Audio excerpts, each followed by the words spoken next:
Well, thank you so much Thank for you. sharing all this. This has been wonderful. Thank you so much. Fascinating. We're going to segue into question and answers in one moment, but first I'd just like to give you a very, very big thank you. Everybody, an enormous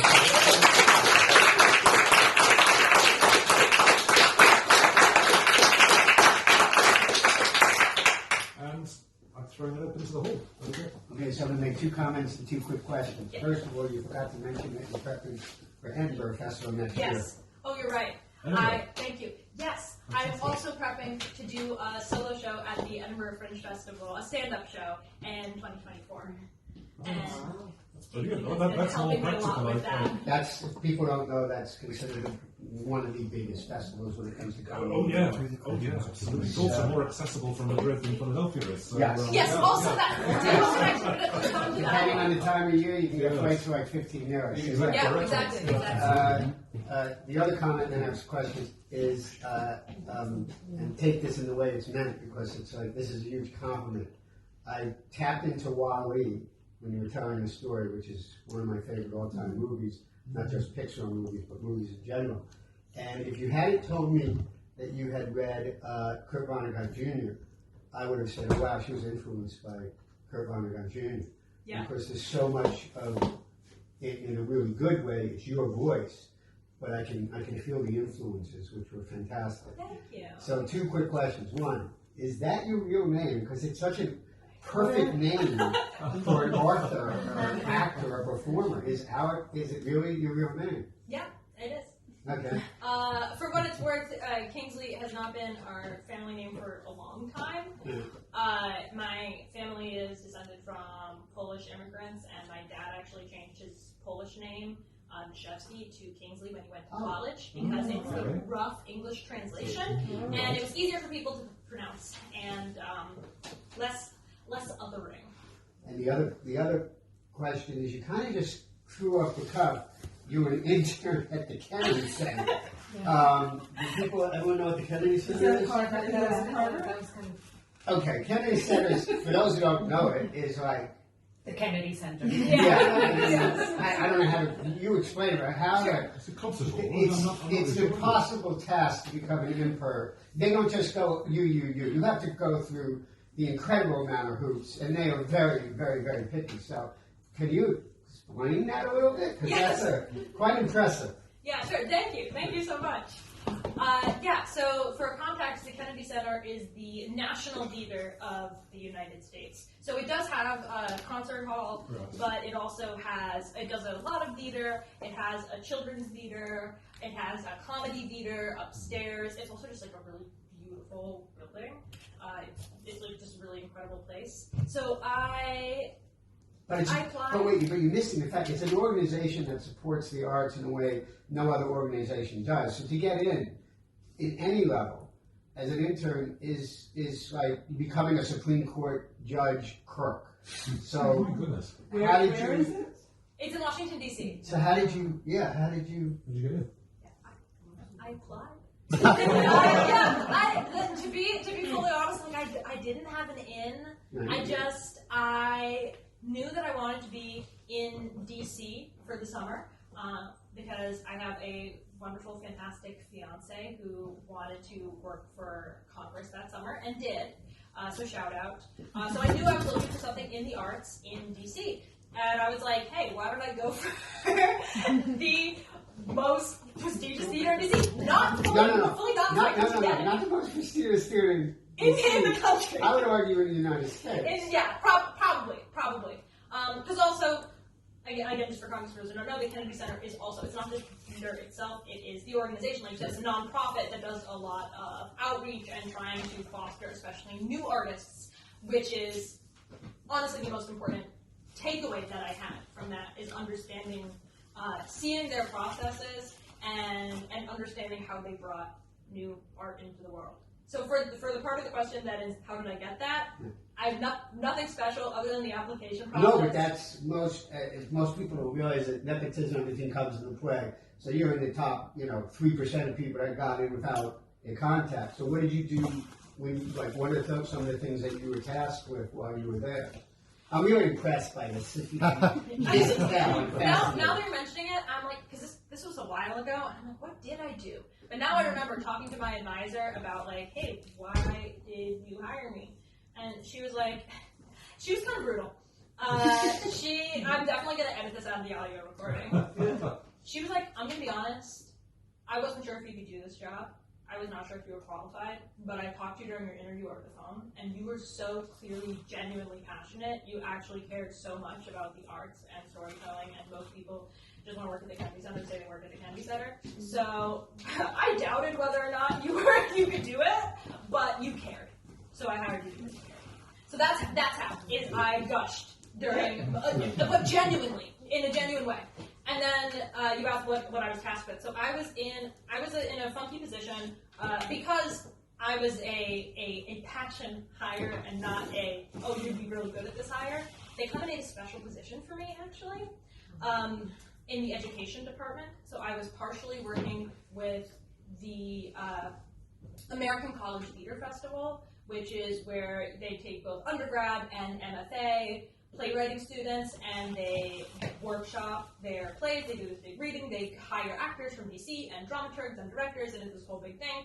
And they get this big staged reading at the end of the workshop, and then from there, they have that prestige of having the workshop at the Kennedy Center, and then they go on off to get productions. And then I was also working with the Theater for Young Audiences team, which was also in the education department. So a lot of what I was working on with them was actually researching stuff for them, because they really wanted to do more adaptations of children's literature or young adult literature for the stage. This was when they were first starting the puppet show of Don't Let the Pigeon Drive the Bus, which is really wild because my desk chair was right next to the big pigeon puppet. So I would pet the pigeon on my way into work. You didn't let it drive. I did not let it drive. No, I know the rules. I was making a database, doing a ton of reading YA books, and they wanted a big emphasis on LGBTQ plus topics, works by people of color, disability, all of the bringing in all the different marginalized peoples in the country and in the world, because it's a nonprofit and that's what they're all about. So researching all of these different things. So I actually got to take in a lot of media from that, because a lot of my job was reading a huge set of works and writing reports about whether or not they might be a good fit for adaptation. So those were the two main things, working on those workshops for college and researching content for younger audiences. Yeah. Good on you, yeah. It was an incredibly formative experience, and I'm really glad I did it. People? Yep. I have a couple of questions as well. I thought your reading was wonderful. I really enjoyed it, and I'm really enjoying the book. I'm about halfway through it. And I think that you have a real talent for manipulating tension in a story. I think I mentioned that to you before, but now I know why. You learned all of those lessons back in college. But my first question is with the advent, with what's going on with AI in the audio world. I mean, I'm surrounded by all of the buzz, that's going around in the literary world specifically. You who deal with audio and podcasts and audio drama, I'm wondering what thoughts you have on the seeable future of AI in the audio. Yeah, that's the question everyone's asking. Honestly, this is my hot take, and it's that I love the work I do. I love the voice actors that I work with. I love writing. I love directing actors. And I do that because we enjoy the work. Part of Strong Branch's we have a Strong Branch manifesto on our website that talks about how we believe in inclusivity and trying to let people do what they want to do because they want to do it. And it's not about the product, it's about the process. And it's about finding joy in creating the work and taking care of each other while we create the work, all of that. Not about the product. That's why we do the work that we do. If other people want to use AI as tools in their creative work, or pass off AI work as their own, they can do that. That's their business. And yeah, people tell me oh, you're not going to need voice actors, you can just use AI. But I like working with voice actors, and those voice actors like to voice act. So as long as I'm around, those voice actors will have someone to work with, and they will have scripts to act, and that's really all I care about, is that we're going to keep doing the work that we love, and if anyone else wants to, fuck around with AI, they can.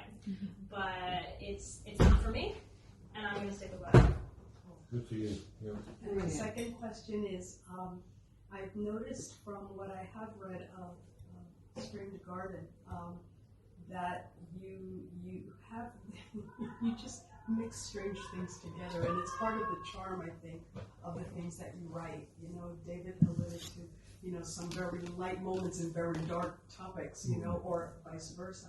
And I wonder how you come up with those characters. Are they from just observances of day-to-day life, or is there something that just kind of tickles you into that? Where does the stories come from? Yeah, a lot of different places. I think for a long time, and probably it also goes back to reading Hitchhiker's Guide when I was very little, had this delight with genre and taking something that's very silly and mixing it with something more serious.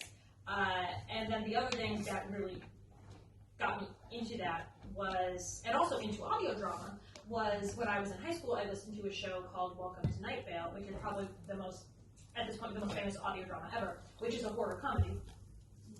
And it introduced me to this idea of, some things that are deeply disturbing can also be paired with comedy and be hilarious. And there's this fantastic, bizarre dissonance that happens, and also this weird kind of alienation, I guess, that happens when we have the mundane put with the bizarre. We end up realizing how bizarre the mundane is, and how fantastical and wonderful sometimes the mundane is. So that has been a spark for me, I think, because of just the fiction that I consumed growing up. In terms of where the ideas come from and where the people come from, the ideas just the world. I feel which is a cop-out answer, but when I was studying comedy in high school, that sounds so silly to say. When I was studying comedy, I had this comedy teacher who was for a month, you have to keep a journal where you have to write down every funny thing that happened to you or you witnessed every day. And it got me in this habit of looking for the comedy in everything, even the things that were a problem. And it made it so that it was so much easier to deal with anything that made me upset in my life, because I'd be I can turn this into comedy, and I can find humor here. And I started doing that, but for stories. And I think it was great to do this, just constantly looking for, could that be a story? Could that be a story? Could that be a story? It's paying attention. Yeah, exactly. It's just paying attention. I don't do that as much with characters because, to be honest, I put my characters in a lot of fucked up situations. And I feel really weird about someone who I know in my head is based on a real person. Even if it's a stranger, I'm I don't want to be writing about this real life person that I met, meeting an eldritch horror. So those are more natural, I'll start writing the concept and I'll kind of see what character comes out and then go back and kind of flesh them out a little more. Eleanor, who is the protagonist of The Strange Garden, but also the protagonist of a few of my other stories, she comes up a few times. In the story that I first wrote her into, which is The Things I Made, which was published in an anthology, it's called Strangely Funny. I had this concept for a character who she wakes up every morning and there's something new in her house and she doesn't know how it got there. And things start to get weirder and more disturbing, and she realizes when she finds a severed thumb that something really messed up is going on. It turns out she's being possessed by a ghost and she has to exorcise a demon. And I was well, what is the most interesting character to be in this situation? Probably one who is unable to realize the gravity of this situation, because that is where the comedy will come from. It's something so messed up, a severed thumb has appeared in her house, and if she's so socially anxious that she's worried about, is someone mad at me? This demon appears, she, in her sleep, she makes a shrine that summons a demon, and she, doesn't, she's I don't know how to interact with demons, I don't have any friends, I don't know how to interact, I was that. The situation created the character. And then I was able to put, in The Strange Garden, I was okay, I'm going to take this character who already exists, who has such bad social anxiety, I'm going to put her in this fucked up garden, And the same thing is going to happen, where she's in this very serious eldritch horror situation, but her anxiety is so bad that that is all she can think about. It's like, well, how do I interact with a murderer? I don't know. She doesn't want to offend. Yeah, she's just so scared of this, so scared of coming off as pathetic that she ends up coming off as pathetic. And, you know, Saves her life. yeah, and then it saves her life because she is just too sad. Fantastic. One more? I've answered everything. We answered everything. Yeah. Well, once again, everyone, thank you so much, Alex. It was really